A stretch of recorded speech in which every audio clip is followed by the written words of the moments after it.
The US is funneling money into tracking systems that are threatening to make the very concept of privacy a thing of the past. It could mean people's every move being used against them to keep them under surveillance. RT's Marina Portnar looks at the future of being watched. The information age was an era nearly everybody embraced.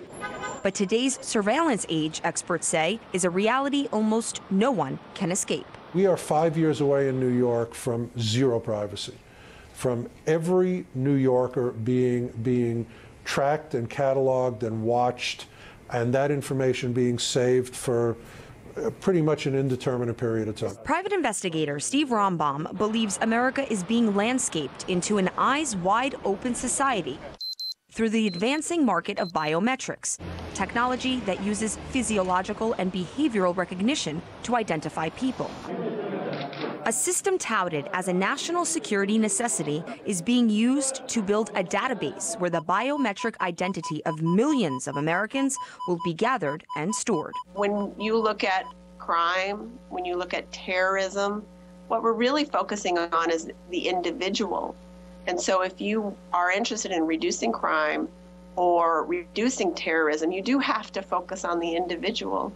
And biometrics is a way of connecting the person with a measurement. Recognition of unwanted visitors. Face recognition and iris scanning are the current tools of the trade. However, scientists are reportedly developing new technology aimed at identifying anyone from much greater distances. If researchers are successful, the Defense Department may eventually be able to detect individuals by ear shape, heartbeat, walking patterns, and possibly even odor.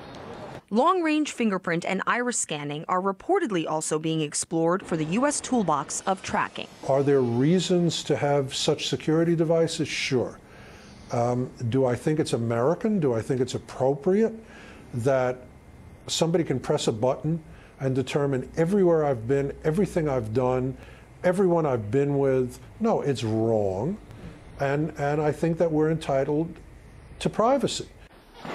Author and journalist A.J. Jacobs recently spent 3 months documenting every second of his life with a small camera worn like a Bluetooth. It's remarkable. It holds 10 hours of video. Esquire magazine's editor-at-large subscribed to self-surveillance for an article about life logging. Yet he believes the market of high-tech cameras and consumer biometric applications will soon make little brother an equally big concern. And I think that we're not going to have a private moment in the future.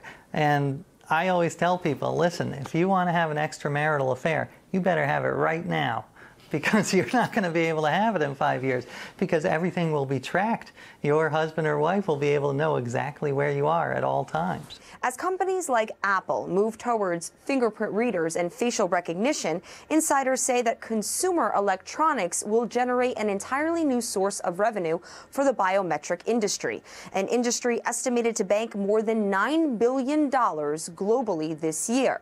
However, the top cash cow is expected to remain government spending on security. No big. In the past 5 years, the Department of Defense has shelled out an estimated $3 billion on biometric programs. Hard to believe that just 10 years ago, the concept of facial recognition, biometric surveillance, and domestic drones was limited to science fiction movies like Minority Report. Marina Portnaya, RT, New York.